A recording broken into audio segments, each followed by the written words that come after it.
Disclaimer: ang sumusunod na kwento ay naglalaman ng mga kathang-isip lamang na elemento at nilayon para sa mga layunin ng entertainment lamang. Anumang pagkakahawig sa mga aktwal na tao, buhay o patay, o totoong pangyayari ay nagkataon lamang. Ang mga pangyayaring inilalarawan sa kwentong ito ay gawa ng imahinasyon ng may akda at hindi dapat bigyang kahulugan na sumasalamin sa katotohanan sa anumang paraan.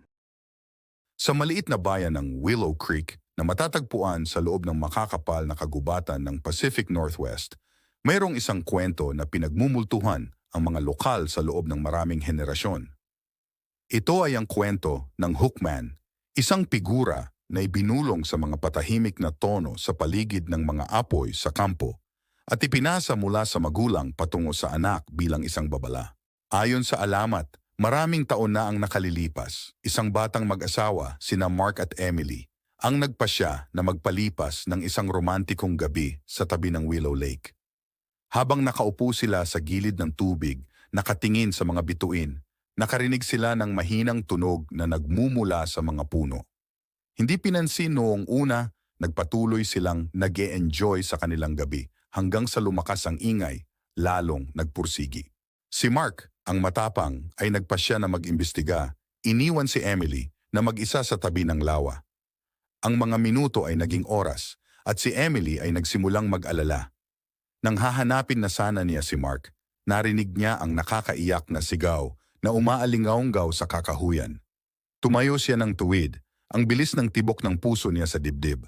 Sa takot, natisod si Emily sa dilim, kasunod ng tunog ng sigaw ni Mark, hanggang sa marating niya ang isang malinaw na tubig sa tabi ng lawa. Sa maliwanag na buwan, nakita niya ang isang tanawin na magmumulto sa kanya sa natitirang bahagi ng kanyang mga araw.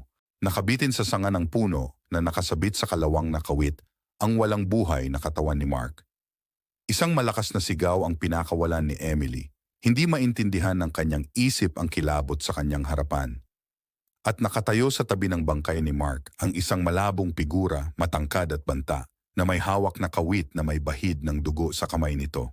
Ang sigaw ni Emily ay umalingaungaw sa buong gabi habang siya ay tumalikod, ngunit ang Hookman ay mas mabilis.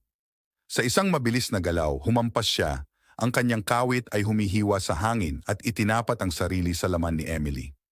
Bumagsak siya sa lupa, sumasabay ang kanyang mga hiyawan sa huni ng hangin nang hilahin siya ng Hookman sa dilim ng kagubatan na hindi na muling makikita pa.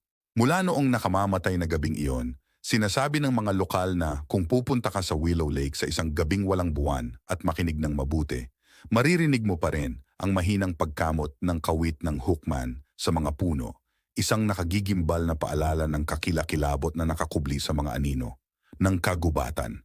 At hanggang ngayon, walang naglalakas loob na makipagsapalaran malapit sa Willow Lake pagkatapos ng dilim. Baka sila ang susunod na biktima ng sumpa ng Hookman. Salamat sa pagpapahintulot sa amin na akitin ang iyong imahinasyon, pakiligin ang iyong mga pandama, at dalhin ka sa mga mundong parehong hindi ka panipaniwala at nakakatakot. Ang iyong feedback, komento, at pakikipag-ugnayan ay nagbibigay inspirasyon sa amin na patuloy na itulak ang mga hangganan ng pagkukwento at upang lumikha ng nilalaman na sumasalamin sa iyo sa malalim at visceral na antas.